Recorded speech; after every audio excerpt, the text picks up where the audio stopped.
yang selalu kami nanti-nantikan. Kami berharap Tuhan menuntun kami melalui kebenaran-kebenaran firman-Mu sampai kepada tujuan. Oleh sebab itu kami mohon berfirman-Lah Tuhan. Pengurapan Roh-Mu juga kiranya turun atas kami. Terlebih atas hamba-Mu secara pribadi. Biar hidup ini Engkau layakan. Bahkan Engkau pakai gunakan menjadi saluran berkat di tengah-tengah umat Tuhan. Sepanjang telinga bisa mendengar. Di dalam nama Tuhan Yesus yang hidup, kami sudah berdoa, kami ucapkan syukur dan hati kami siap menerima firman-Mu dengan segala kerendahan hati. Haleluya. Amin. Tuhan, saya persilahkan kembali duduk seluruh sidang jemaat yang kasih Tuhan. Saya sapa kita sekaliannya dengan kasih Kristus. Shalom. Lebih sukacita lagi. Shalom. Puji Tuhan. Kiranya segala pujian, pengagungan dan penghormatan yang sudah kita persembahkan Tuhan melalui pujian pengagungan kita, saudara, semuanya itu persembahkan hanya untuk hormat kemuliaan saja, sebab Dia Tuhan Raja di atas segala raja yang layak menerima segala pujian, penghormatan, pengagungan. Kita bersyukur karena Tuhan masih terus menolong kita, menyertai kita sampai pada pagi siang hari ini di tengah-tengah ataupun melalui ibadah kita yang pertama yang boleh terselenggara. Kiranya hati kita berada dalam kesiapan untuk menikmati persekutuan dengan Tuhan maupun juga dengan sesama. Baik dengan Tuhan di dalam kasih-Nya melalui firman dan kuat kuasa Roh Kudus-Nya. Demikian juga persekutuan kita satu dengan yang lain sesama tubuh Kristus, sesama umat Tuhan dalam kasih Philadelphia, supaya kita boleh terus bertumbuh, dibangun di dalam Dia, saudaraku, bahkan juga semakin serupa, semakin segambar dengan Dia. Sekalipun dalam perjalanan hidup kita, dalam perjalanan rohani kita, sebagaimana firman Tuhan yang sudah kita dengar, yang sudah kita terima pada minggu yang lalu, kita akan mengalami musim-musim yang Tuhan izinkan untuk kita lalui ataupun untuk kita. Ya, pada minggu yang lalu saya memberikan tema bagaimana kita menjalani musim kehidupan kita. Sama seperti alam ini juga memiliki musim-musim. Dan itu Tuhan ciptakan, Tuhan izinkan. Tentu karena Tuhan juga punya maksud. Saya sampaikan pada minggu yang lalu apa yang dimaksudkan dengan musim. Itu adalah siklus pertukaran ataupun pergantian ya musim alam, saudaraku. Ya, demikian juga dalam kehidupan kita sebagai orang-orang percaya. Dan saya menyampaikan ada 4 musim yang dicatat di dalam Alkitab. Ya, saudara yang terkasih, ya 4 musim yang dicatat di dalam Alkitab tidak hanya berbicara tentang musim alam ini, tetapi juga musim yang dialami oleh orang-orang percaya. 4 musim yang saya sudah terangkan ini, yang pertama-tama adalah musim semi. Musim semi itu sama dengan musim pertumbuhan. Baru yang kedua musim panas. Musim panas itu sama dengan musim berbuah. Baru yang ketiga musim gugur. Musim gugur itu adalah sama dengan musim penantian.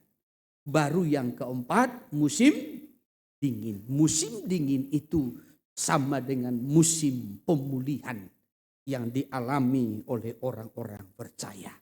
Saudara yang terkasih, secara garis besar saya sudah terangkan pada minggu yang lalu.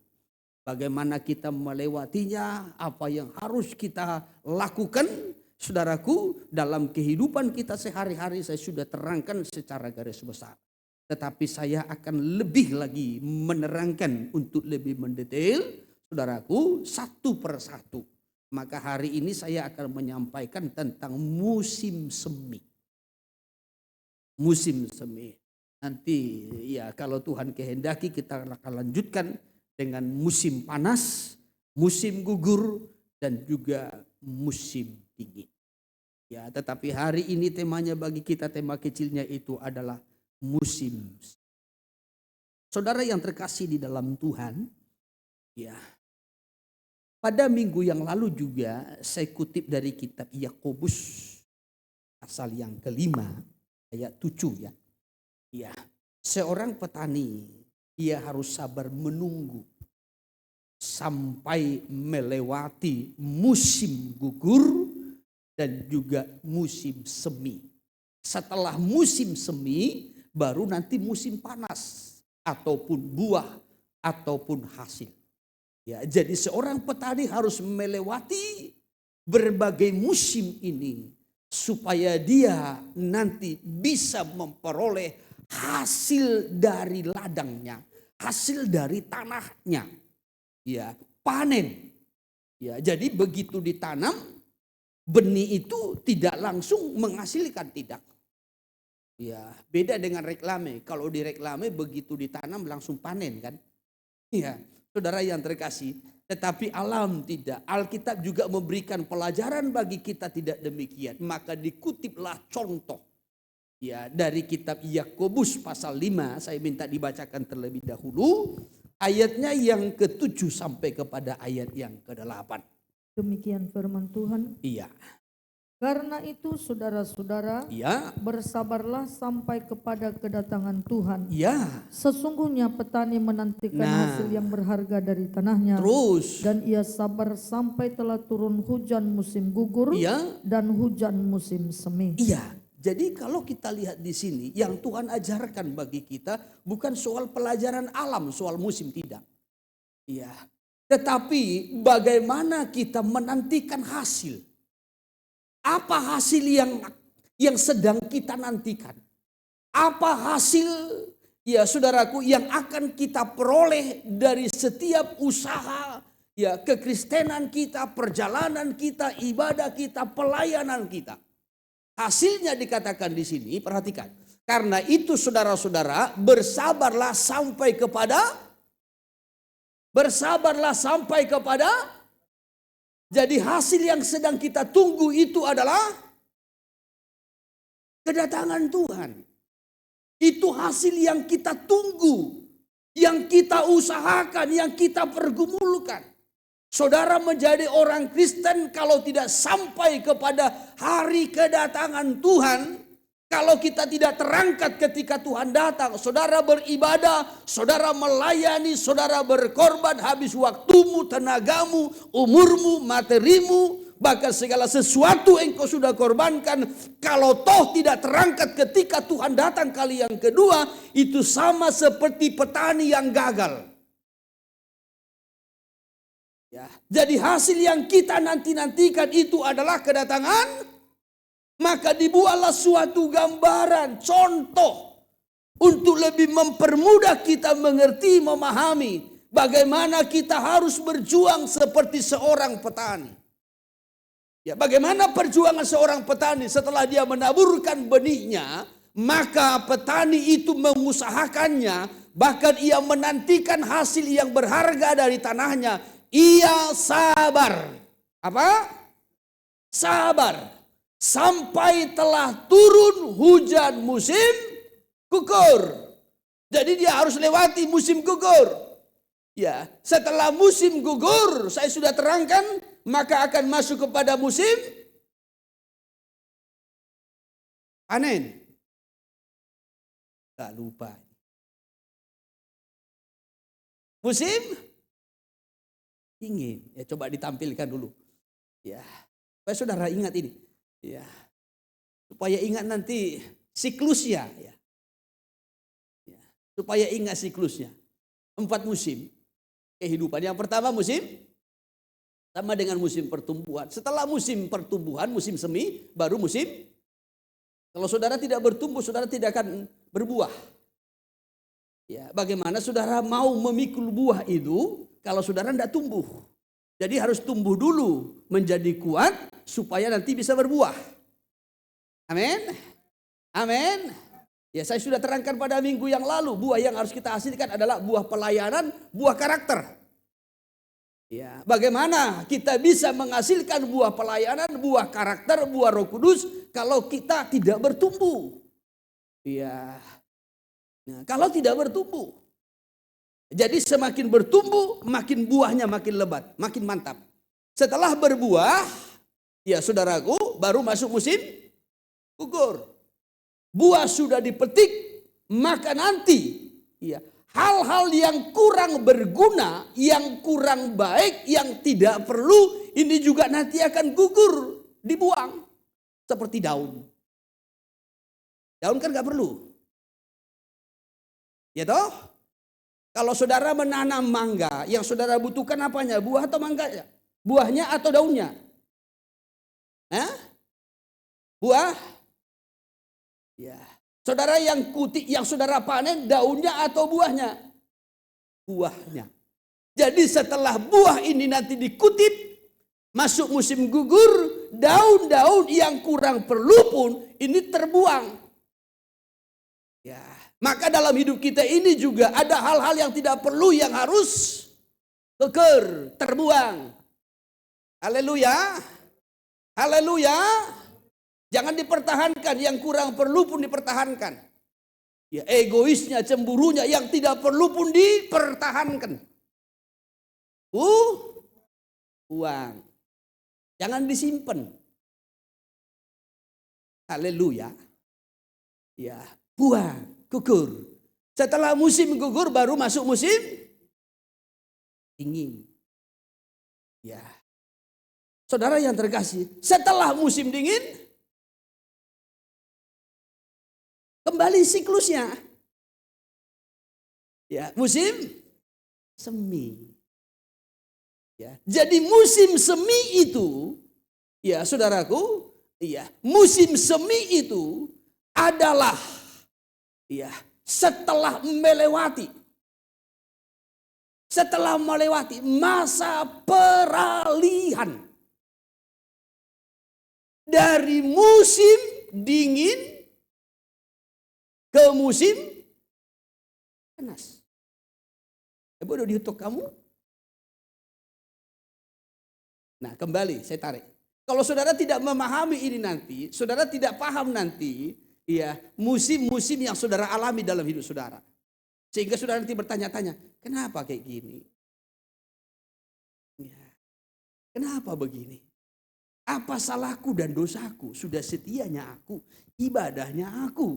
Kalau ada waktuku, ibadah PA-nya aku, kecuali masuk. Ya, kalau komsel rajinnya aku, bawa jiwanya aku. Perpuluhan ku bayarnya. Ya, korban katanya ikutnya aku. Tapi kenapa begini nasibku? Pola roka dohu jalo tu Tuhan ini. Tong dang marnaro. Saudara nanti tidak mengerti. Ya, siklus hidupmu. Perjalanan rohanimu. Musim yang sedang engkau alami. Maka saya tarik dulu dari alam ini. Supaya kita jangan nanti ya bertanya-tanya, kenapa begini Tuhan? Kalau saudara putus asa di musim dingin, saudara tidak akan melihat musim semi. Kalau saudara tidak mengalami musim dingin, musim semi tidak akan indah dalam hidupmu. Ya. Jadi ketika kita mengalami musim dingin, lalu kepada kita diperhadapkan, kita dibawa kepada musim semi. Mulai nanti bertunas lagi daun-daun. Ya, saudaraku, tumbuh-tumbuhan mulai muncul daunnya, mulai berbunga. Ya, apalagi kalau seperti di Jepang kan, selesai musim dingin, saudaraku, semua ketutup salju, baik rumah, pohon-pohon, tumbuh-tumbuhan, semua ketutup salju di musim dingin. Tetapi setelah musim dingin ini masuk musim semi. Musim semi itu mulai lagi bertunas. Mulai berdaun. Bunga-bunga sakura mulai muncul bunganya. Saudara tidak akan mengalami keindahan. Saudara tidak akan melihat keindahan kalau saudara belum melewati musim. Hidupmu tidak akan pernah melihat keindahan bersama dengan Tuhan kalau saudara tidak mengalami musim dingin. Haleluya. Musim semi adalah musim peralihan dari musim dingin ke musim semi itu antara musim dingin dengan musim Jadi dari musim dingin tidak langsung ke musim panas. Ya, coba tiba-tiba salju ini. Selesai salju, besoknya sudah langsung panas terik. Orang kalau dari panas ke dingin atau dari dingin ke panas, migrain. Ada jemaat yang pernah migrain, sakit migrain? Orang kalau dari dingin ke panas atau dari panas ke dingin, itu yang sering kali akibatnya itu migrain. Kalau migrain saudara, ya itu kambuh. Ya, coba perhatikan pengalaman. Biasanya itu dari panas terik langsung dia masuk ke AC, migrain. Atau saudara dari AC langsung tiba-tiba ke panas nyangkol. Maka antara musim dingin dengan musim panas, Tuhan beri musim semi. Saya sudah sampaikan ini minggu yang lalu, musim semi itu cuacanya sejuk. Walaupun panas matahari itu sudah muncul, tetapi suasananya tetap sejuk. Dalam situasi itulah maka tumbuh-tumbuhan itu tumbuh dan mengembangkan bunga-bunganya. Sebelum lebih jauh kita perhatikan, saya mau sampaikan bahwasanya perjalanan hidup kita selalu melewati berbagai musim. Dan Tuhan sudah menentukan akan hal itu ataupun menentukan setiap musim. Ya, setelah peristiwa air bah, sekali lagi setelah peristiwa air bah, ya, maka Nuh mempersembahkan korban persembahan kepada Allah. Lalu Allah memberikan firman dan berjanji, ya, bahwasanya tidak akan menghukum bumi ini lagi dengan air bah. Ya. Tetapi di ayat 22, Kejadian 8 ayat 22, ya, disampaikan di situ, dinyatakan di situ, ya, bahwasanya musim akan berganti. Siklus itu akan berganti. Dari sini kita melihat bahwasanya Tuhan menetapkan musim-musim itu dengan tujuan. Coba ayat 22 saja. Selama bumi masih ada. Selama bumi masih ada. Selama bumi masih ada. Terus. Takkan berhenti-henti musim menabur dan menuai, Ya. Dingin dan panas, Terus. Kemarau dan hujan, Ya. Siang dan malam. Iya, berarti siklus itu terus menerus. Silih berganti. Dari musim semi ke musim panas, dari musim panas ke musim gugur, dari musim gugur itu ke musim dingin, dari musim dingin kembali ke musim semi, ke musim panas, demikianlah seterusnya siklusnya. Hal yang sama juga dalam perjalanan hidup kita. Ada kalanya kita mengalami musim semi, ada kalanya kita mengalami musim panas, ada kalanya kita mengalami musim gugur, ada kalanya kita mengalami musim dingin. Kembali lagi siklusnya. Demikianlah sampai Tuhan datang kembali. Selama saya dan saudara ada di bumi ini, kita mengalami musim-musim ini dalam hidup kita. Haleluya. Ya, 4 musim yang saya sudah sampaikan. Yang pertama musim semi. Musim semi ini, kenapa Tuhan memberikan musim semi? Supaya terjadi pertumbuhan. Yang kedua, kenapa Tuhan memberikan musim panas? Supaya terjadi buah, hasil panen. Yang ketiga, kenapa Tuhan memberikan musim gugur? Ketika musim gugur, buah sudah dipetik, buah sudah dipanen, maka daun-daun itu berguguran, saudaraku, maka pohon itu tidak bertumbuh ke atas, tetapi akarnya ke bawah, penguatan akarnya. Penguatan akarnya. Ada kalanya ketika kita sudah berbuah, kita sudah melayani, karakter kita terus makin bertumbuh, makin dewasa secara rohani. Ada hal-hal yang buruk yang kita buang dari kehidupan kita. Iri hati, egois, rasa cemburu, kedegilan, kemalasan, ini sudah dibuang. Supaya apa? Supaya akar kita, pondasi kekristenan kita, pondasi kehidupan rohani kita makin kuat, makin teguh. Itu tujuannya. Lalu dari musim gugur masuk ke musim Masuk ke musim dingin. Musim dingin itu adalah masa istirahat. Sekali lagi, musim dingin itu adalah masa istirahat. Tuhan memberikan waktu bagi pohon-pohon itu, bagi tumbuh-tumbuhan itu untuk seperti istirahat. Tidur, diam.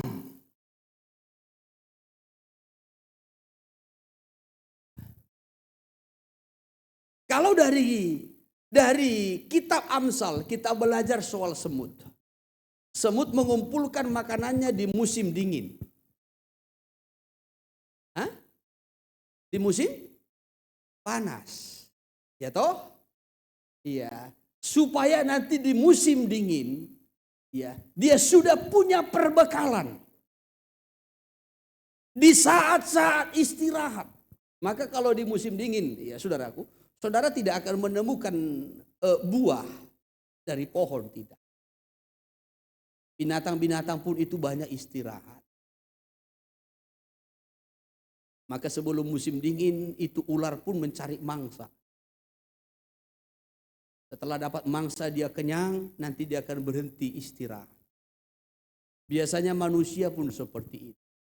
Saya juga sudah singgung pada minggu yang lalu, kalau orang-orang Eropa sana itu biasanya kalau musim dingin itu mereka datang ke daerah tropis untuk istirahat ataupun liburan. Ya, saudara yang terkasih, tumbuh-tumbuhan pun bagaikan Tuhan izinkan untuk istirahat. Jadi tidak berbuah terus, enggak. Ya, jadi Tuhan punya maksud, punya tujuan. Saudara mungkin berpikir, kenapa kok pohon pun istirahat? Iya, jangankan pohon, tanah pun Tuhan rancangkan untuk istirahat loh. Kalau saudara masih ingat khotbah saya pernah khotbah bahwasanya setiap tanah itu diusahakan oleh manusia itu 6 tahun. Maka tahun yang ke-7 itu namanya Sabat. Ya, Sabat. Jadi umat Tuhan, ya, kalau orang Israel dulu harus memelihara tahun Sabat. 6 tahun mereka harus bekerja, tetapi tahun yang ke-7, ya, maka tanah itu harus dibiarkan, tidak boleh diolah. Mau semak, mau seperti hutan, itu harus dibiarkan. Karena mereka tidak menghormati, tidak menghargai tahun Sabat lah, maka mereka dibuang ke Babel. 70 tahun lamanya. Jadi Tuhan juga rancangkan tanah juga harus istirahat, tumbuh-tumbuhan juga harus istirahat, termasuk kehidupan kita pun harus ada waktu kesempatan istirahat. Tuhan atur semua. Maka kalau dalam hukum Taurat itu kan sangat jelas, 6 hari lamanya engkau bekerja, tetapi hari yang ke-7 ingatlah Sabat, kuduskanlah itu. Ya toh? Haleluya. Saya pun tidak pernah melarang saudara, saudara bekerja, saudara melayani, ada waktu-waktu bagi saudara istirahat, silakan.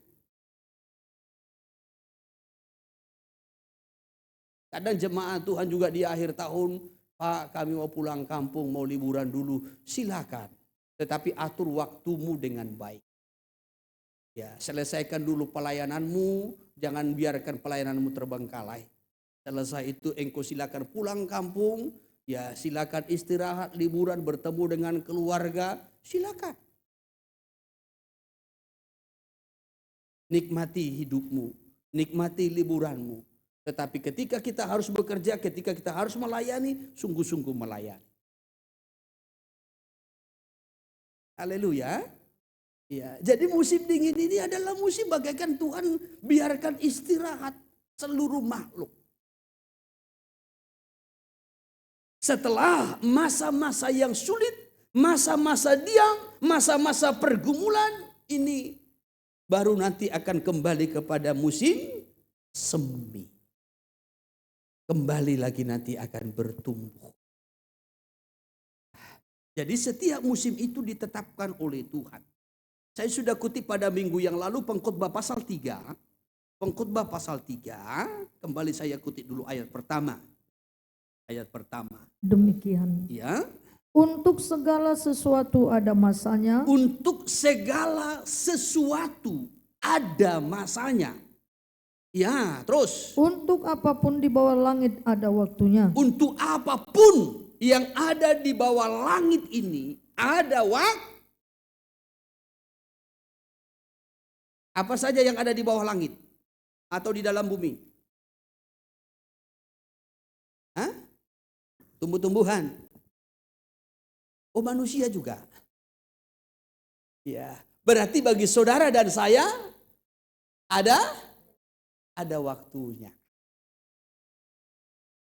Ada waktu bersemi, ada waktu berbuah, ada waktu musim gugur, membuang hal-hal yang tidak perlu. Ya, setelah panen masuk kepada musim dingin. Ada kalanya seperti kita harus berdiam diri. Ya, saudaraku, seperti harus berdiam diri. Seperti istirahat, bukan berarti tanpa persekutuan. Ya, bukan berarti meninggalkan Tuhan, bukan berarti jauh dari Tuhan. Setelah itu kembali lagi kepada musim semi. Ya, setelah melewati musim dingin itu musim sulit loh. Musim sulit. Itu masa-masa pergumulan. Masa-masa dingin. Tetapi ini harus kita lewati. Ya. Setelah itu kembali lagi kepada siklusnya. Musim semi.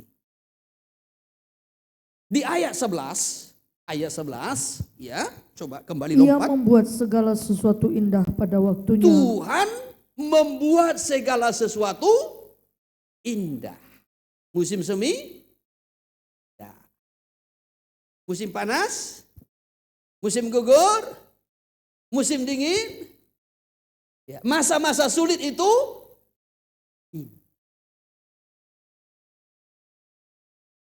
indah.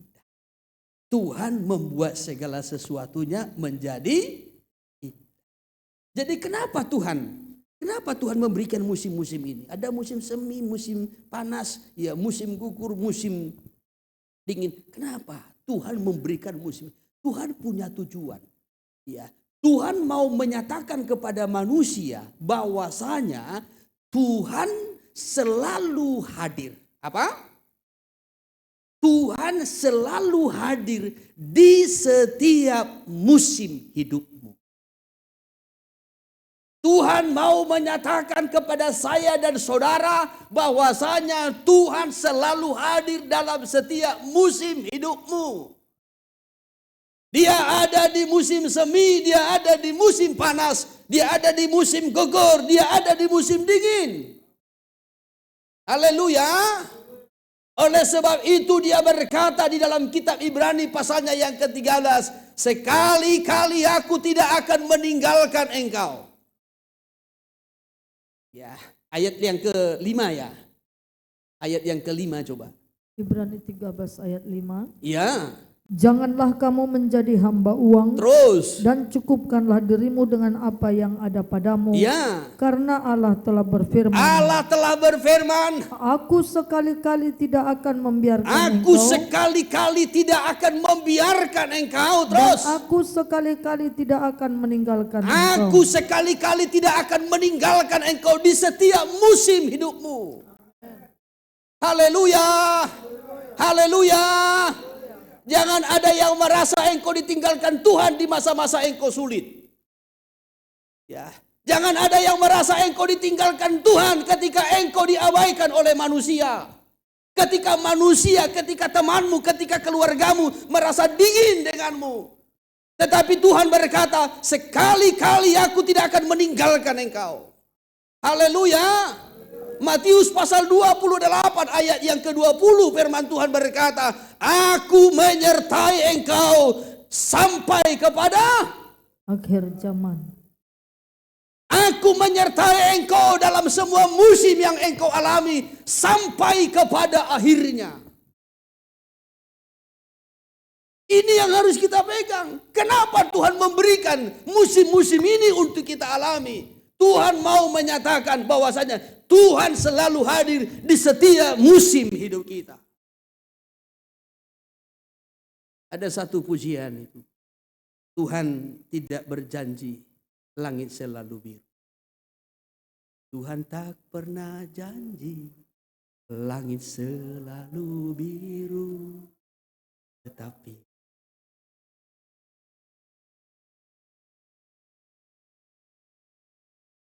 Tuhan tak pernah janji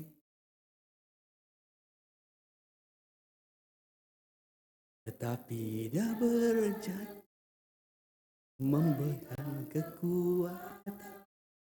Anggo nama rede ya.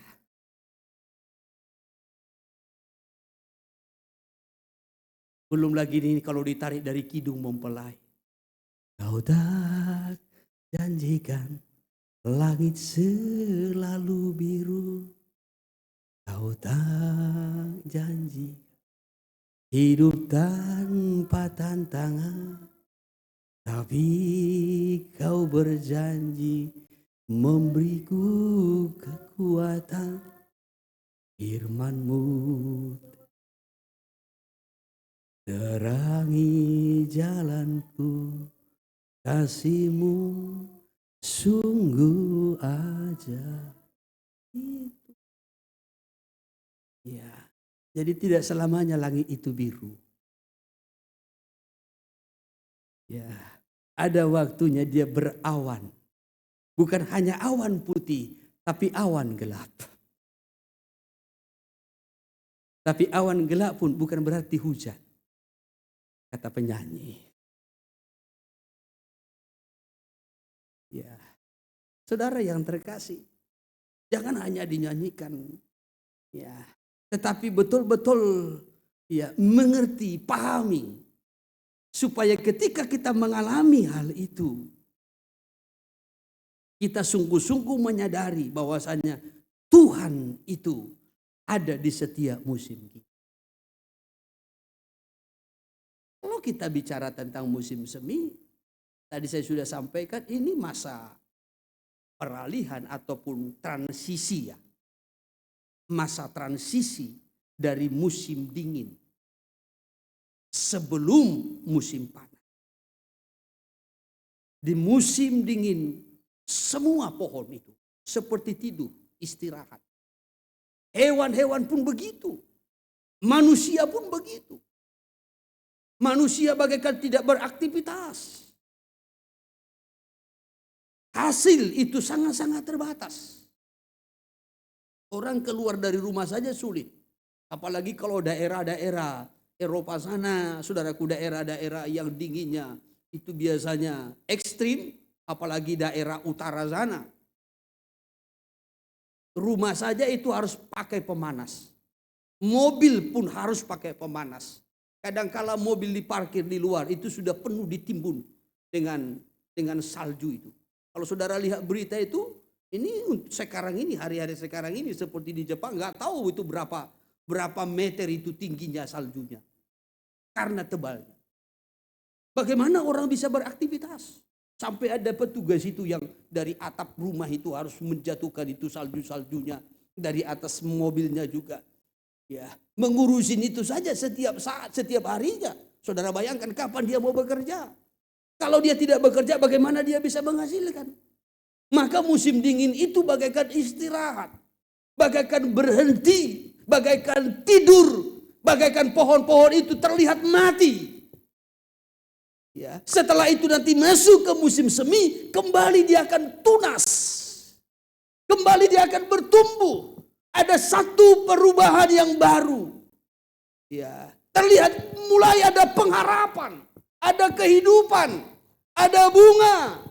Ya, yang membuat sesuatu itu menjadi indah. Maka tadi saya sampaikan kalau kita tidak mengalami musim dingin, kita tidak tahu bagaimana indahnya musim semi. Kalau kita tidak mengalami dalam kehidupan kita ini masa-masa musim dingin, masa-masa sulit, masa-masa pergumulan, Bagaikan kita harus berdiam saja, saudaraku, berharap menanti uluran tangan Tuhan, menantikan waktunya Tuhan. Kita tidak tahu betapa indahnya musim semi.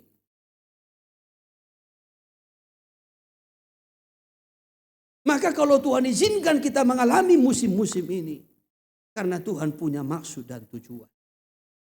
Tuhan mau menyatakan Dia hadir di setiap musim hidup. Haleluya. Jadi jangan berpikir karena kita ini sudah orang percaya, kita ini sudah umat Tuhan, kita tidak lagi mengalami hal-hal yang seperti itu. Tidak. Saya mau sampaikan, saya ikuti satu contoh. Yakub sebelum lahir, Yakub sudah dipilih Tuhan. Masih ingat ceritanya? Sudah dipilih Tuhan. Yakub dengan Esau itu sebenarnya kembar. Ya toh? Tetapi Tuhan sudah berfirman bahwasanya Yakub itu akan menjadi tuan bagi kakaknya Esau. Tetapi walaupun Tuhan sudah menentukan, sudah memilihnya, bukan berarti perjalanan Yakub itu begitu mulus, tidak.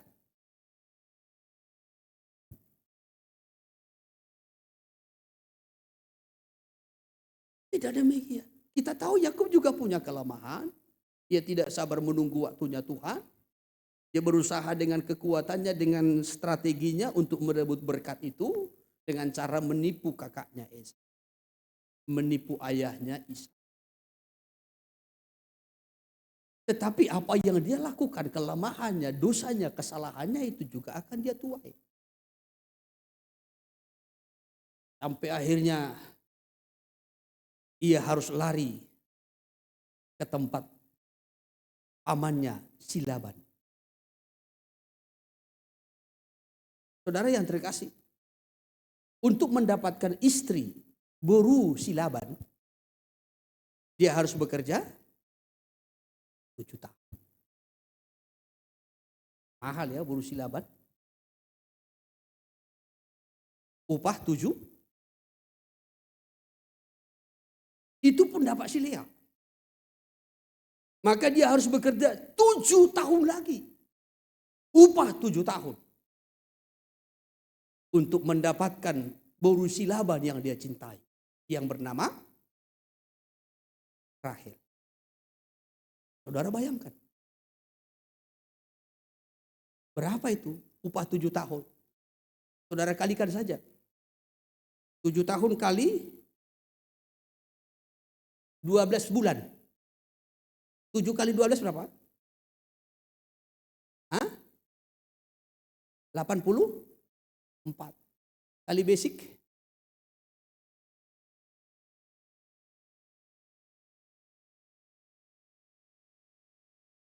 Berapa itu harga buru si Laban? Nanti saudara kalilah.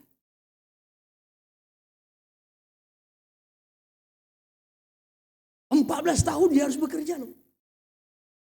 7 tahun mendapatkan Lea. 7 tahun mendapatkan Rahel. Setelah itu dia harus bekerja lagi. 6 tahun lagi supaya dia mendapat modal. Harta.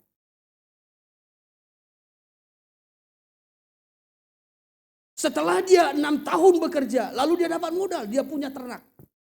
Dia punya domba-domba. Dia punya kambing. Lalu dia mulai mandiri. Majai. Ya.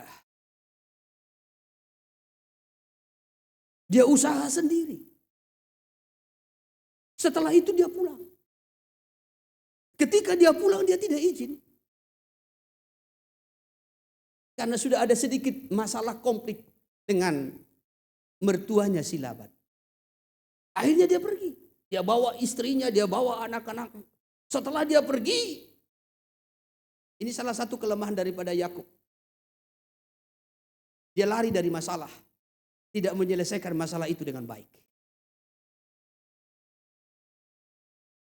Ini orang yang dipilih Tuhan. Lalu si Laban mengejar. Ketemu di tengah jalan.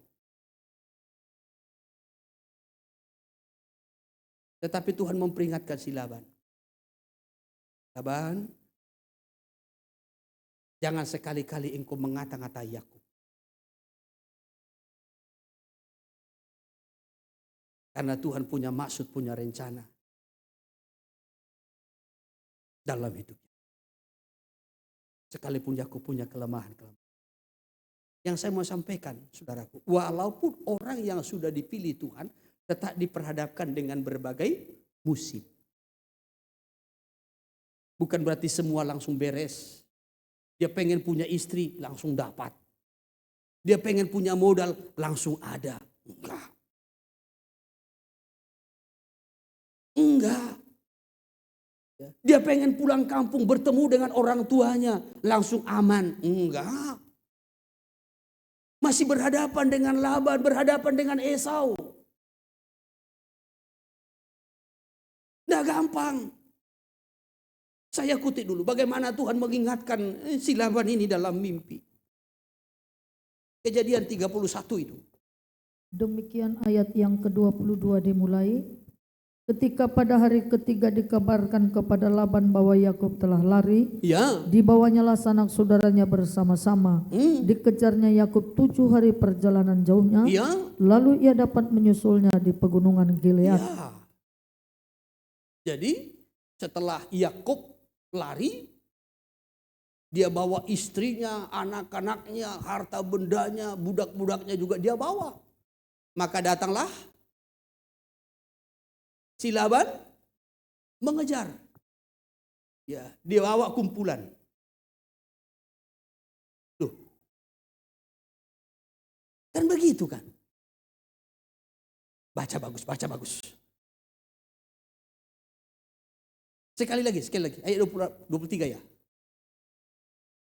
Dibawanyalah sanak saudaranya bersama-sama. Siapa dibawa si Laban? Siapa? Berarti saudara Sila? Keluarga si Laban kan? Sanak saudara si Laban itu berarti kan keluarganya si Laban kan? Kan gak mungkin keluarga Sinaga kan?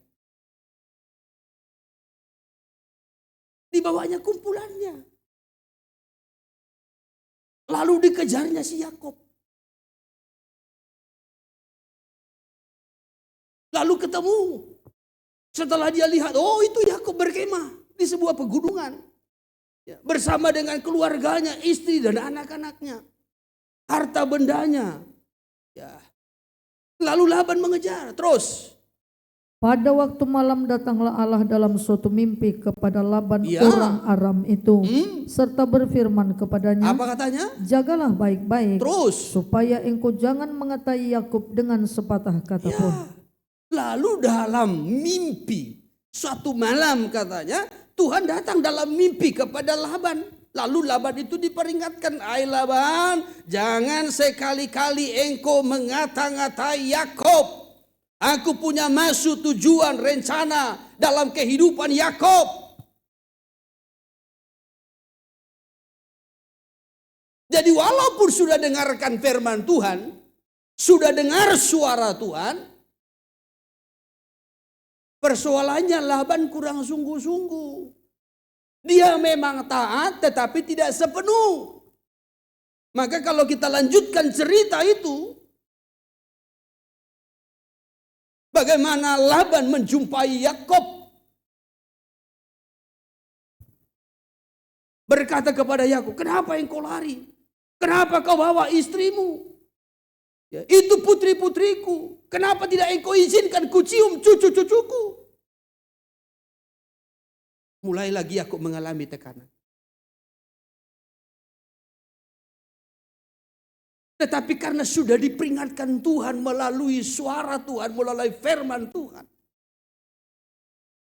Supaya jangan sampai Laban itu bertindak kasar terhadap Yakub. Karena Tuhan punya maksud, tujuan. Jadi sekalipun dalam pelarian, Yakub tetap dalam penyertaan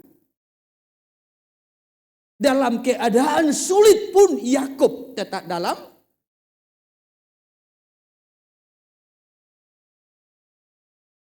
Belum lagi nanti berhadapan dengan Esau.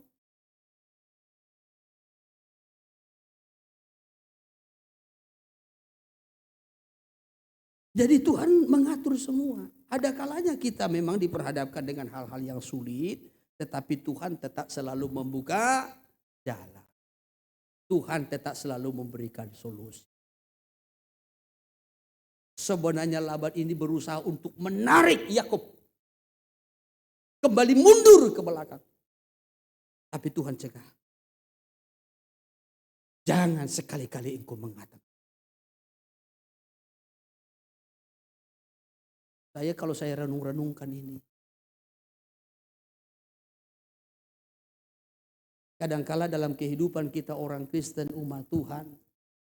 Kita juga sudah dengar firman Tuhan. Kita sudah dengar khotbah. Kadangkala kita juga sudah dengar nasihat-nasihat yang baik dari orang lain. Dari senior-senior kita. Dari orang-orang yang lebih tua dari kita. Tetapi kadangkala kita juga masih bertindak seperti Laban. Masih tetap ada kecurigaan.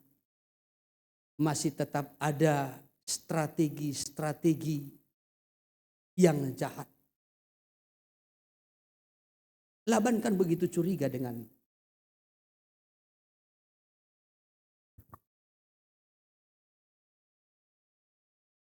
hubungan kekeluargaan ada baik. Tetapi dalam hubungan kekeluargaan juga kadangkala ada kecurigaan satu dengan yang. Padahal sudah dengar suara Tuhan. Sudah dengar firman. Sudah dengar khotbah. Tapi masih ada rasa curiga. Laban sudah dengar firman. Tapi masih merasa punya hak untuk marah. Punya hak untuk curiga. Punya hak untuk membenarkan diri. Ini juga sering kita alami dalam hidup.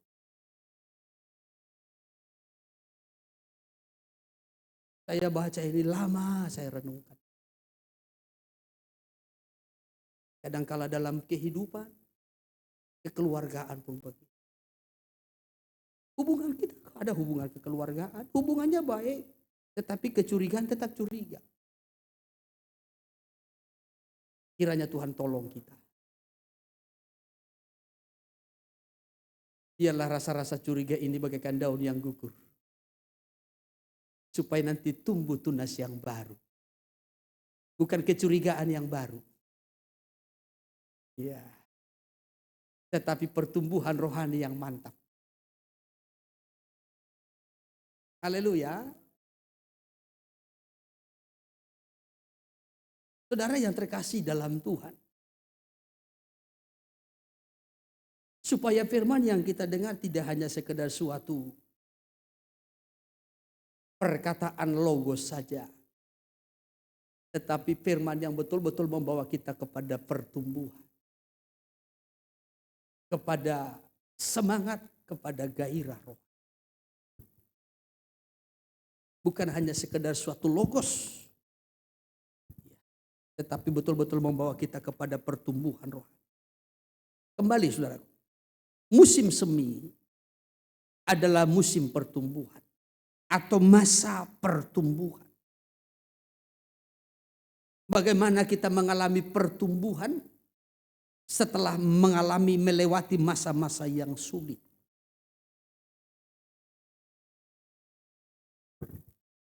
Setelah masa-masa yang sulit. Bangsa Israel itu mengalami masa-masa pertumbuhan. Perkembangan. Sehingga ketika terjadi pertumbuhan perkembangan itu menjadi sesuatu yang indah.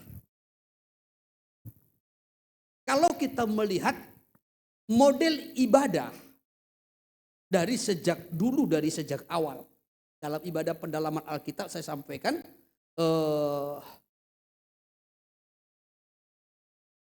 tugas imam yang pertama dilakukan itu oleh Kain dan Abel. dalam Kejadian pasal 4 ya. Peran imam itu pertama-tama dilakukan oleh Kain dan Habel. Jadi kalau dulu orang beribadah ya menghampiri Tuhan itu dengan korban. Baik juga Abraham, baik juga Nuh demikian. Menyembelih korban lalu dia taruh di atas mezbah lalu memanggil nama Tuhan. Demikian juga sampai kepada zaman bangsa Israel keluar dari Mesir. Di padang gurun Tuhan memberikan pola ibadah, yaitu pola tabernakel, pola kerajaan sorga. Bagaimana tatanan ibadah itu. Setiap bangsa Israel harus membawa korban. Lalu korban itu nanti diolah, dipersembahkan oleh imam-imam dari suku Lewi. Itu sudah ada tatanannya. Ya. Tetapi dari tatanan ibadah yang baku. Seremonial ibadah yang baku. Ada pertumbuhan, ada perkembangan.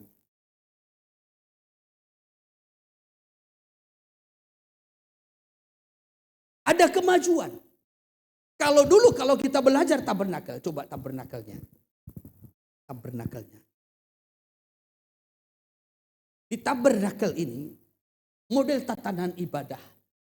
Setelah memasuki pintu gerbang, bangsa Israel umat Tuhan itu apakah dia berdosa, apakah itu juga korban syukur atau korban-korban yang lain, nanti itu diserahkan kepada imam. Imam nanti yang akan mengolahnya di sini. Ya. Dan sampai ke ruang kudus, ini adalah tugas imam. Kalau ke ruangan Maha Kudus itu hanya tugas imam besar. Jadi bangsa Israel itu tidak diperkenankan masuk ke ruang kudus, tidak. Mereka hanya membawa korban untuk mohon doa, pengampunan, dan itu diserahkan kepada imam.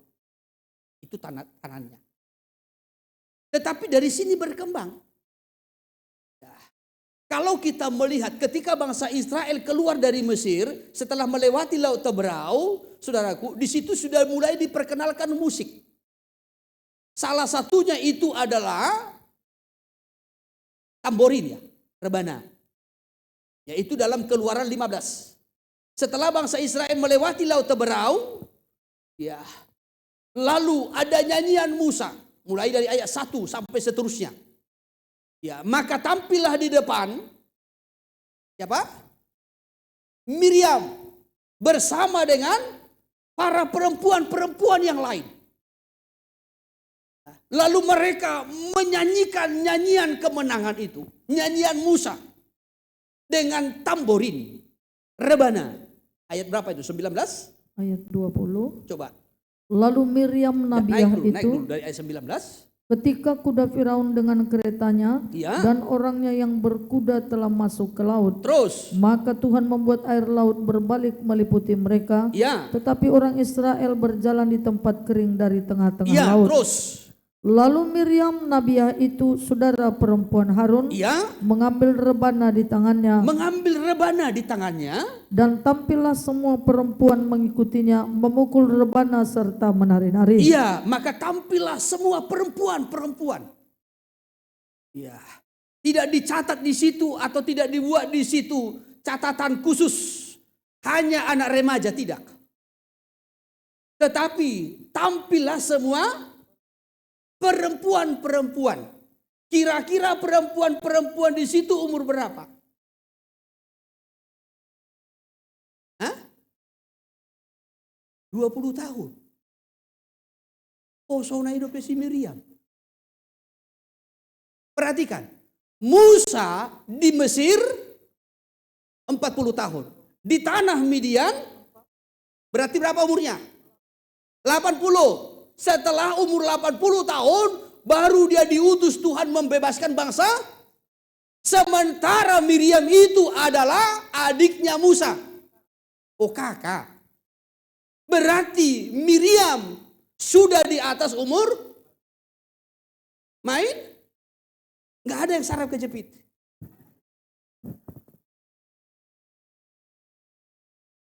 Ini baru SMA, nyampe tua iba. Nggak cocok lagi main tamborin. Jadi apa pelayananmu? WL manian.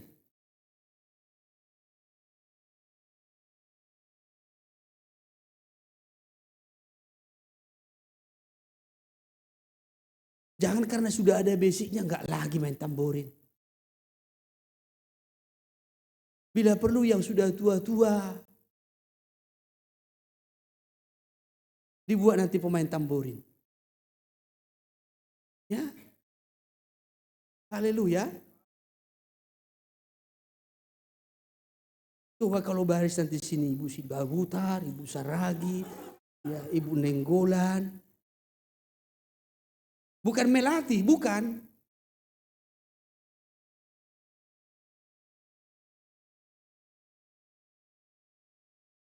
Baru di sudut sana nanti Opung Pai.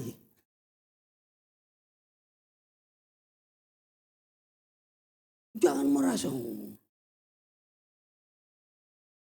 Kalau diajak melayani, mari ikut sama-sama melayani.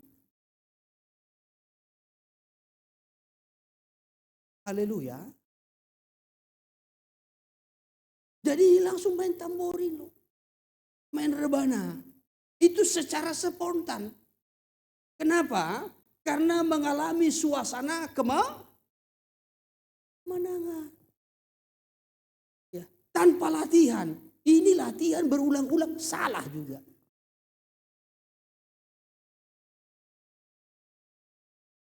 Oh ini kalau roh yang memimpin gak ada yang salah.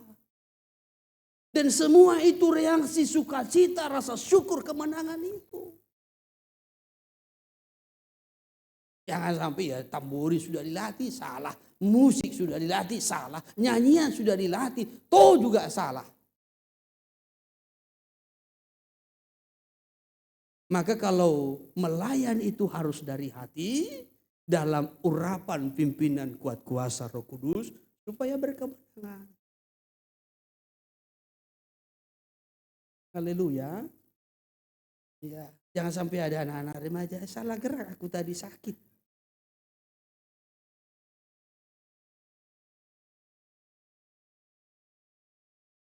Di sini musik mulai diperkenalkan untuk memuji memuliakan Tuhan. Dari sini meningkat. Zaman Daud, musik lebih berkembang. Jadi bukan hanya rebana saja, tetapi juga masuk kecapi, ceracap, seruling, gambus. Ya. Ini masuk. Ceracap itu simbal.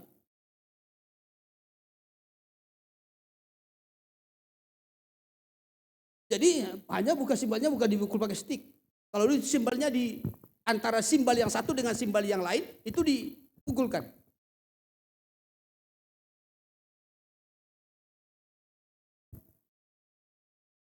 Tetapi enggak asal pukul, harus ada juga iramanya. Ya, supaya indah. Jadi dalam 1 Tawarik pasal 15 mulailah Daud memasukkan itu. Apalagi ketika tabut perjanjian itu diangkut. Mulai Daud itu mengatur. Ya, tatanan ibadah itu lebih rapi lagi. Para imam-imam diatur. Siapa yang mengangkut tabut perjanjian. Siapa pemain musik. Siapa penerima tamu. Oh itu diatur. Ya, mulai ditata. Yang saya mau sampaikan saudaraku. Ini ada perkembangan, ada pertumbuhan. Suasana ibadah, perkembangan ibadah, pelayanan itu ada pertumbuhannya, ada perkembangannya. Jadi tidak hanya seperti dalam tatanan ibadah Taurat, ya, di tabernakel itu tidak, tetapi ada perkembangannya. Ya, pada zaman Salomo makin maju, dalam kitab 2 Tawarik pada zaman Raja Hizkia, ya, juga itu makin berkembang, makin maju. Tetapi polanya tadi yang sudah dibuat oleh Daud. Ya, kalau saudara membaca itu kisahnya Hizkia, Raja Hizkia, bagaimana dia mengadopsi pola dari Raja Daud itu. Ya, tetapi ada perkembangannya. Sekarang kepada gereja modern ini, saudaraku, saya rasa musik tidak asing lagi. Amin. Puji-pujian tidak asing lagi dalam ibadah. Amin. Haleluya. Khotbah tidak asing lagi dalam ibadah. Tetapi saudaraku, polanya yang sudah ada ini juga harus dikembangkan, ditumbuhkan. harus mengalami kemajuan. Ya, supaya konsep musik kita, konsep pujian kita, konsep ibadah kita tidak monoton seperti yang lama. Harus masuk kepada musim semi. Ada kemajuan, ada perkembangan. Haleluya. Haleluya. Tidak salah seperti tadi juga ada puji-pujian dari bahasa daerah. Salah bila perlu dari daerah lain. Dari daerah Simalungun, Karo, dari daerah Toraja, ya dari daerah kita suku kita Jawa, ya nanti dari suku kita Mentawai dan tanya Sianto. Ya orang-orang muda, anak-anak remaja, ya harusnya juga bahasa Inggrisnya lebih mantap lagi. Di ibadah kaum muda bila perlu, ya itu puji-pujian dalam versi bahasa Inggris. Jangan dipuji-pujian ibadah kaum muda. Itu tadi. Namorai peolodopogos.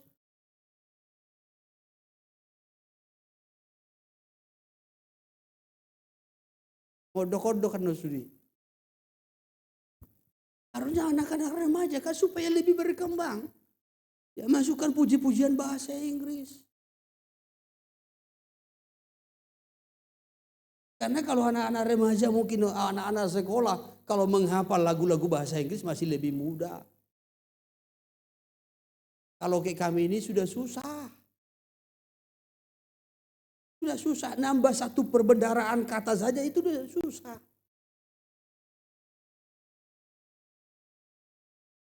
Saudara tanya Antipasida Butar, apa bahasa Inggrisnya ini udah susah. Tapi kalau anak-anak remaja kan masih lebih mudah menang. Maka kita harus masuk kepada musim semi. Masa-masa pertumbuhan, masa-masa perkembangan. Tuhan selalu ingin sesuatu yang baru. Sekali lagi, Tuhan selalu ingin sesuatu yang baru. Tetapi sebelum muncul yang baru, Tuhan perhadapkan dulu musim dingin, masa sulit. Kitab Yesaya pasal yang ke-43. Yesaya 43. Saya kutip ayat 19. Demikian firman Tuhan. Iya. Lihat, Ya. aku hendak membuat sesuatu yang baru, Ya. yang sekarang sudah Ya, tumbuh. lihat kata Tuhan. Aku hendak membuat sesuatu yang baru. Bahkan sekarang sudah mulai tumbuh. Jadi musim pertumbuhan itu, ya saudaraku, tunas itu bicara tentang musim semi. Musim semi. Lihat, aku membuat sesuatu yang baru dan sudah mulai tumbuh terus. Belumkah kamu mengetahuinya? Ya, Ya, aku hendak membuat jalan di padang gurun terus. dan sungai-sungai di padang Ya, belantara. lihat kata Tuhan. Aku buat jalan di padang gurun. Aku buat sungai-sungai di padang belantara. Sekalipun hal itu tidak mungkin, mustahil bagi manusia. Tetapi bagi Allah yang sanggup memberikan pertumbuhan, Dia sanggup melakukannya. Bahkan kalau kita naik dulu dari ayatnya yang ke-16. Coba dari ayat 16. Beginilah firman Tuhan Ya, terus. yang telah membuat jalan melalui laut Terus. dan melalui air yang hebat, Ya, terus. yang telah menyuruh kereta dan kuda keluar untuk berperang, Ya, terus. juga tentara dan orang gagah. Mereka terbaring tidak dapat Mereka bangkit, terbaring dan tidak dapat bangkit. sudah Terus, mati, sudah padam sebagai sumbu. Sudah padam seperti sumbu, sebagai sumbu. Tetapi apa kata Tuhan? Firman-Nya, Ya. janganlah ingat-ingat hal-hal yang Tetapi dahulu. jangan lagi ingat-ingat hal yang lalu, yang dulu. Ya, masa yang sudah engkau lalui. Jangan lagi fokus kepada musim dingin. Tetapi terus. Dan janganlah perhatikan hal-hal yang dari zaman purbakala. Ya, tetapi apa kata Tuhan terus? Lihat, Ya. aku hendak membuat sesuatu yang baru, Ya. yang sekarang sudah tumbuh. Ya. Belumkah kamu mengetahuinya? Terus. Ya, aku hendak membuat jalan di padang gurun, Ya. dan sungai-sungai di padang Ya, Tuhan belantara. berkata, lihat aku buat sesuatu yang baru. Jangan fokus kepada yang lama, musim yang lama. Maka tadi saya sampaikan, kalau kita fokus pada musim dingin, kita akan kecewa. Kita tidak bisa berbuat apa-apa. Seperti tidak ada perkembangan, tidak ada kemajuan, tidak ada hasil. Ya, kalau kita kecewa di musim dingin, kita tidak akan mengalami musim semi. Ya, tetapi Tuhan izinkan kita mengalami musim dingin, supaya musim semi itu jauh lebih indah.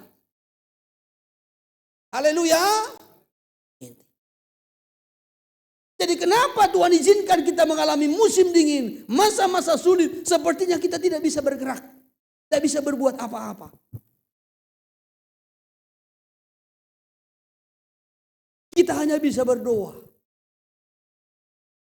Kita hanya bisa berserah. Seakan-akan kita mau mengembangkan usaha, kurang modal. Kita mau tutup usaha, mau makan apa? Kita pertahankan kerja di PT ini, gaji pas-pasan. Kita mau cari yang lain, kita tinggalkan ini, belum tentu dapat. Ya doa musongoni.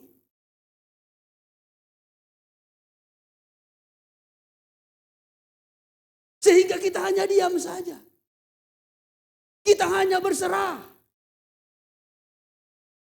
Sampai waktunya Tuhan, kita melewati musim dingin ini, masa sulit ini.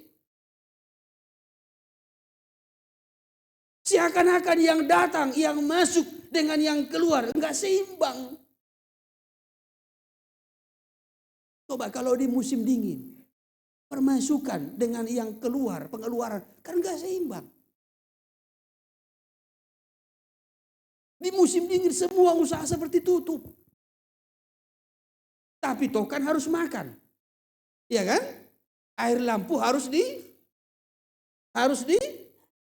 bayar. Kebutuhan lain juga harus dipenuhi. Uang sekolah anak harus dibayar. Jangan sudah di negeri kecilnya uang sekolahnya, toh juga nunggak.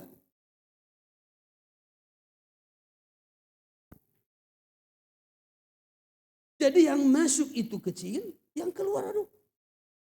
Seakan-akan kita harus berdiam. Menunggu waktunya Tuhan, saatnya Tuhan.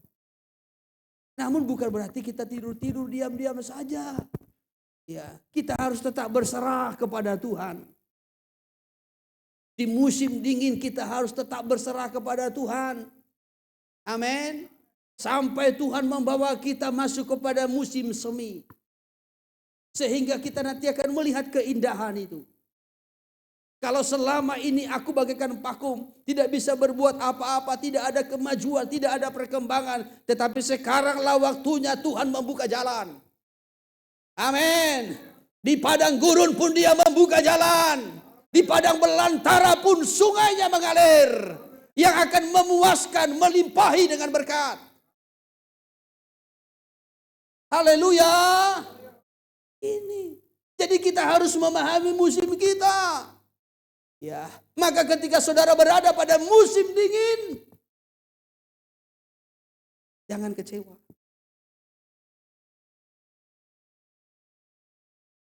Jangan kecewa. Minggu yang lalu saya sudah sampaikan, apa yang harus kita lakukan ketika kita diperhadapkan dengan musim dingin? Tetap berserah. Dan dalam persekutuan dengan Tuhan. Kalau saudara ingat, kalau saudara punya catatan, saudara boleh lihat. Tetap dalam persekutuan.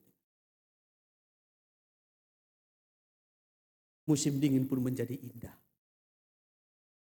Maka bagi banyak orang musim dingin itu menjadi indah. Waktunya bagi dia liburan. Menikmati berkat yang Tuhan beri. Selama musim-musim yang sudah dia lewati. Haleluya. Jadi dalam hidup kita ini pun begitu. Ada saat-saatnya kita diperhadapkan dengan hal-hal yang sulit. Bukan hanya kesulitan penyakit. Bukan hanya kesulitan membesarkan, menyekolahkan anak. Saudaraku, sulit dalam membangun hubungan satu dengan yang lain. Termasuk juga sulit dalam ekonomi. Ada waktunya Tuhan izinkan. Kadangkala dalam kesulitan-kesulitan ekonomi pun kita sulit untuk membagi berkat yang sedikit. Tapi kiranya hikmat Tuhan menolong kita. Haleluya. Apalagi kalau kita lakukan semua firman Tuhan. Sudah berkatnya sedikit. Kalau ini kukasih persepuluhanku, apalagi yang tinggal. Ini kukasih korbanku, yang ada beda.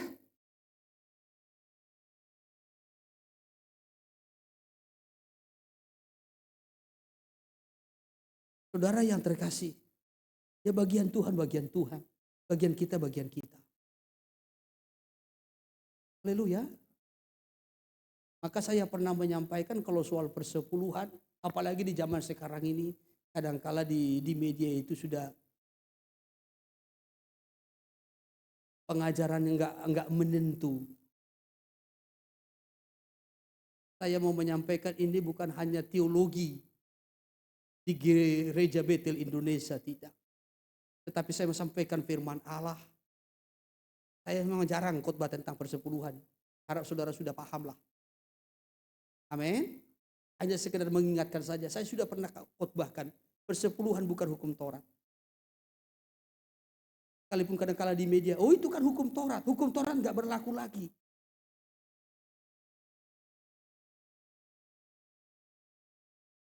Kalau saya katakan kurang memahami, kurang elok juga. Tapi saya enggak mau mengurusi yang demikian. Saya hanya mau menyampaikan dan meluruskan kebenaran, jangan sampai itu dibengkokkan. Persepuluhan itu sudah ada sebelum hukum Taurat. Zaman Abraham, Taurat belum ada. Abraham sudah memberi persepuluhan. Yakub sudah memberi persepuluhan. Abraham bapak orang percaya. Kita anak-anaknya, orang-orang percaya, mengikuti teladannya. Persepuluhan kita lakukan bukan karena Taurat, tapi prinsip. Kalau saudara ingat saya pernah sampaikan, prinsip ya prinsip, aturan ya aturan. Yang kita lakukan bukan aturan Taurat, tapi prinsip. Saya berikan contoh. Aturan, setiap orang yang berkendara roda 2 wajib pakai helm. Ya toh? SIM. Tapi saya kutip helm dulu. Ya. Orang yang berkendara roda 2, roda 4 gak usah. Nanti saudara bawa mobil pakai helm. Ya. Roda 2 itu wajib pakai, itu kan sudah aturan. Tetapi saudara melakukan itu bukan karena aturan, tapi karena prinsip. Aku kalau pakai motor, aku harus pakai helm. Walaupun tidak ada polisi. Itu prinsip. Walaupun tidak ada polisi, aku harus pakai demi keselamatan. Jadi saudara mindahkan motor aja pakai helm.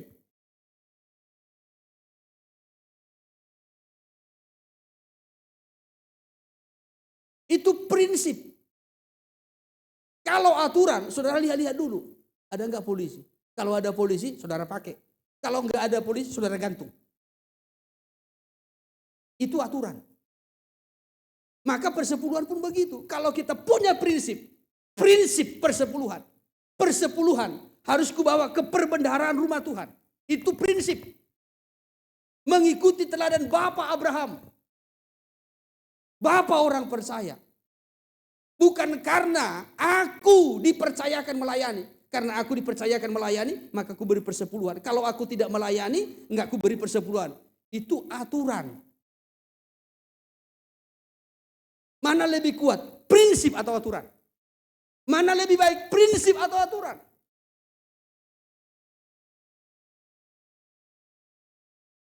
Maka dalam pelayanan kita ini juga, saya selalu menekankan, persepuluhan bukan aturan, tapi prinsip. Haleluya. Kalau kita bicara tentang hukum Taurat, perhatikan, hukum Taurat itu terdiri dari 3 bagian. 3 hukum. Kalau kita pelajari lebih dalam. Memang butirnya ada 613 dan ribuan aturan-aturan lain. Tetapi ya, hukum Taurat itu terdiri dari 3 hukum. Satu namanya hukum moral. Hukum apa? Yang kedua, hukum seremonial. Apa? Yang ketiga namanya hukum sivil. Hukum seremonial itu sudah dibatalkan. Apa contoh hukum seremonial? Mereka harus membawa binatang sebagai korban. Lembu, domba, merpati, tekukur, ini binatang. Roti, ya, minyak, anggur curahan, ini harus dibawa. Termasuk sunat untuk keselamatan. Itu seremonial. Ya. Maka hukum seremonial itu sudah dibatalkan dengan segala ketentuannya. Sudah dibatalkan. Kalaupun orang sunat bukan karena keselamatan, tapi demi kesehatan, itu lain cerita. Baru yang kedua, hukum sipil. Hukum sipil juga itu sudah dibatalkan. Apa hukum sipil? Kalau hukum sipil, siapa mengajarkan yang sesat, harus dirajam dengan batu. Siapa kedapatan berzina, harus Ketika orang Israel, orang Yahudi ini dalam kerajaan Romawi. Kerajaan Romawi. Pada zaman kerajaan Romawi, tidak boleh ada yang menghukum mati kalau tidak pemerintahan Romawi. Itu aturannya. Maka kalau ada kesalahan dalam agama orang Yahudi tidak bisa menghakimi. Maka ketika Yesus mereka anggap sesat, harusnya kan imam-imam, ahli Taurat, orang Farisi, harusnya kan merajam dengan batu. Tapi karena dalam hukum Romawi, tidak boleh ada yang menghukum mati kalau tidak pemerintahan Romawi, orang Israel nggak bisa. Ketika Yesus dianggap menyesatkan, kemana dibawa? Pilatus. Untuk diadili. Supaya pemerintahan Romawi lah yang memutuskan hukuman mati. Hal yang sama, ketika mereka mendapati perempuan seorang pezina kedapatan tertangkap basah, dibawa kepada Yesus. Guru, menurut hukum Taurat, orang ini harus dirajam dengan batu. Apa tujuannya? Kalau Yesus berkata, hukum dia dengan rajam batu, hukum mati, maka Yesus harus ditangkap tentara Romawi. Karena tidak boleh menghukum mati kalau bukan pemerintah Romawi. Tapi Yesus dengan hikmat Allah berkata, siapa di antara kalian yang tidak berdosa, silakan. Hukum sipil pun batal. Tapi ada hukum moral yang sampai hari ini itu tidak batal. Apa hukum moral? Jangan engkau membunuh. Jangan engkau mencuri. Jangan engkau berzina. Itu hukum moral. Termasuk juga bahwa persembahan persepuluhan ke rumah perbendaharaan. Itu hukum moral.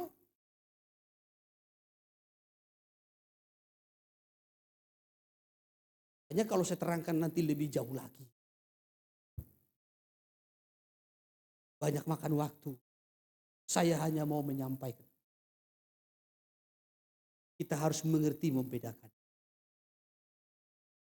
Mana hukum seremonial, mana hukum sipil, mana hukum moral. Hukum moral itu tidak dibatalkan. Maka jangan mencuri, jangan membunuh, jangan berzina, jangan bersaksi dusta. Ini kan hukum moral. Sampai hari ini batal.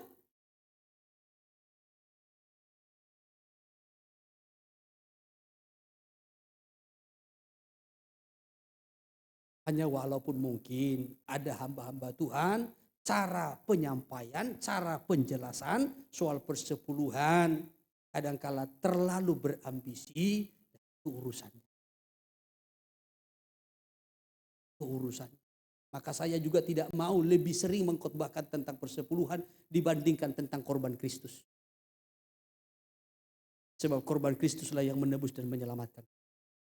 Saya harap saudara bisa mengerti dan sudah memahami soal persepuluhan. Enggak usah diajarkan lagi lah. Sudah tangkap itu semua. Itu hal dasar itu. Haleluya. Ya, hanya ketika kita mengalami musim-musim yang sulit seperti itu, sekali lagi Tuhan mau menyatakan Tuhan ada di setiap musim hidup. Amin. Dia bekerja di balik layar, saudaraku, supaya kita melihat musim semi dan musim berbuah yang akan lebih indah menghiasi hidup kita. Saya batasi firman-Nya sampai di sini. Kiranya Roh Kudus menolong kita untuk mengerti.